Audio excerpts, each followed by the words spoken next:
Kuba, a young woman from a remote African tribe, stood at the edge of her village, the sun setting behind her as vibrant hues of orange and red painted the sky.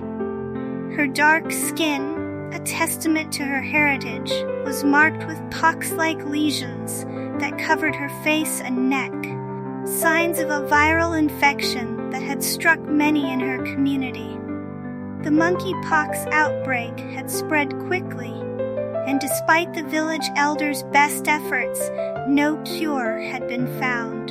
Kuba's expression was a mix of concern and urgency. Her deep-set eyes held worry for her people, who were falling ill day by day. The lesions on her face were painful, but more than that, they marked her as part of the afflicted. Yet, her appearance told a deeper story, one of strength and tradition. Around her long neck, brass rings gleamed in the fading light, a symbol of beauty and status among her people. Each ring had been carefully added as she grew, stretching her neck into an elegant form that made her stand out even more. She wore her vibrant traditional attire, woven by the skilled hands of her ancestors. The colorful patterns danced across the fabric, a celebration of life despite the hardships they faced. A headscarf, adorned with bright flowers, crowned her head, reflecting the hope and resilience of her tribe. The flowers were a reminder of their belief that beauty could flourish even in the harshest of times. Kuba's heart was heavy as she thought of her younger siblings, also showing signs of the infection. She knew she had to act. Gathering the strength passed down from generations before her, she decided to venture into the surrounding wilderness in search of a rumored healer, a woman known for her knowledge of ancient remedies. This healer was said to live deep within the forest, beyond the reach of the village, where only the bravest dared to venture. As she began her journey, Kuba's steps were light but determined. The brass rings around her neck clinked softly with each movement, a soothing reminder of home. She walked through the night, guided by the moon and stars, her mind focused on finding a cure. The lesions on her skin throbbed, but she pressed on, knowing that her people's survival depended on her success. After days of travel, Kuba finally reached the healer's hut, nestled in a clearing surrounded by ancient trees. The healer, an elderly woman with kind eyes, welcomed her in. She examined Kuba carefully, her gaze lingering on the lesions. Without a word, the healer began mixing herbs, roots, and leaves in a bowl, chanting softly as she worked. Kuba watched in silence, hope flickering in her heart. When the remedy was ready, the healer handed it to her with a gentle smile. "This will not only heal your skin, but also cleanse your spirit," she said. "Take this back to your village and share it with your people. You are their protector now."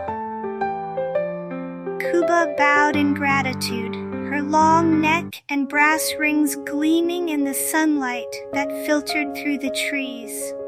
She returned to her village, where the remedy worked its magic, healing the lesions and restoring her people's health. Her bravery and determination had saved them, and Kuba became a symbol of hope and resilience. Her story passed down through generations as a reminder that even in the darkest times, there is always a way forward.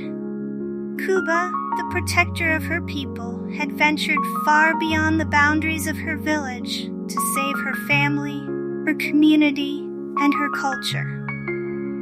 With the healer's remedy in hand, she began the long trek home, her heart lighter, but her body wearier than ever.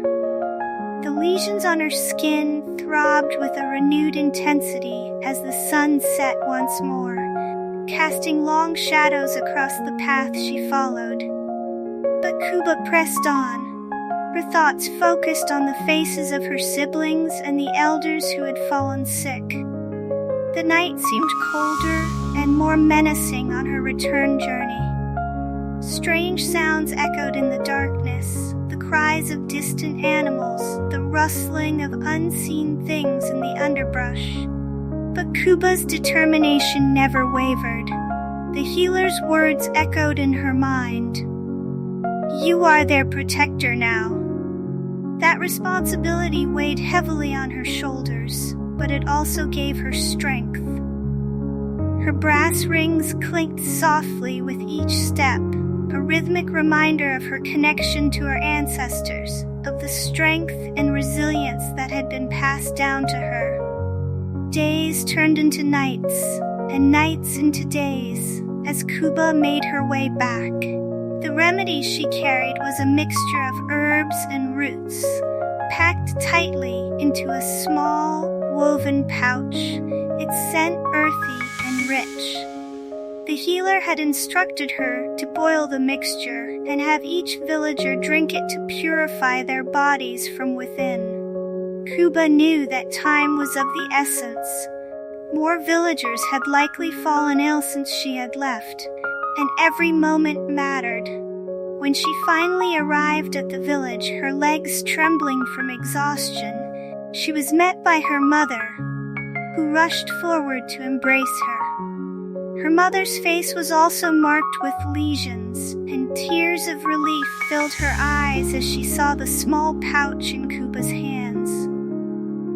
Word spread quickly through the village that Kuba had returned with a cure, and soon a crowd had gathered. The village elder, Kuba's father, was among them. Though weak from the illness, he stood tall, his voice steady as he called the villagers together. "My daughter has journeyed far to bring us hope," he said, his eyes glistening with pride. "She is our protector, as the spirits foretold."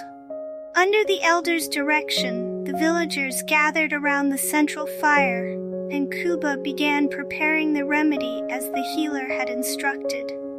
She boiled the herbs, the steam rising in fragrant clouds, filling the air with the smell of earth and life. One by one, the villagers drank the warm liquid, their faces filled with hope. Kuba drank last, her body and spirit exhausted, but her heart filled with quiet resolve. Over the next few days, the healing began. The lesions on their skin, once painful and raw, began to fade. The fever that had gripped the village started to break. Life slowly returned to normal. Children played once more in the open fields. Elders gathered around the fire to tell stories, and Kuba's siblings, their skin now smooth and free of marks, laughed and sang. But the village would never be the same again. Kuba's journey had changed not just her, but the entire community.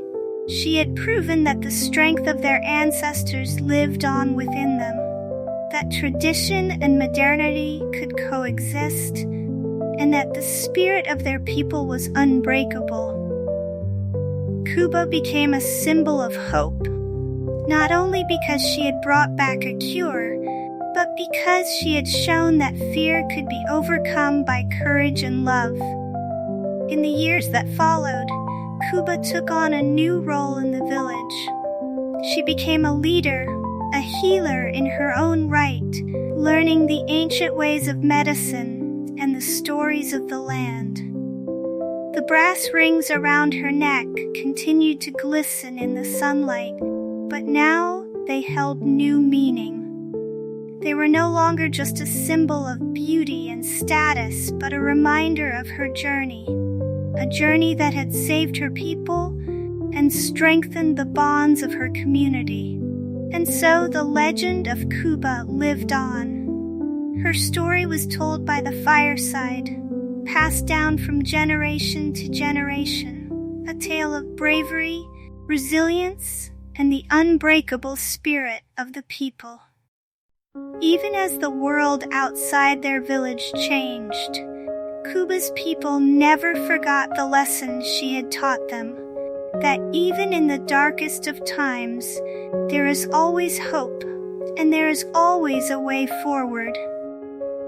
As she grew older, Kuba would often stand at the edge of the village, looking out at the horizon, her mind wandering back to that fateful journey through the wilderness. The flowers in her headscarf would flutter in the wind, and the brass rings around her neck would glint in the sun. She had become more than a daughter of her tribe. She was its protector, its leader, its symbol of hope. And in the quiet moments, when the wind whispered through the trees and the stars twinkled in the sky, Kuba would smile, knowing that she had fulfilled her destiny. The journey had been long, but it had been worth every step.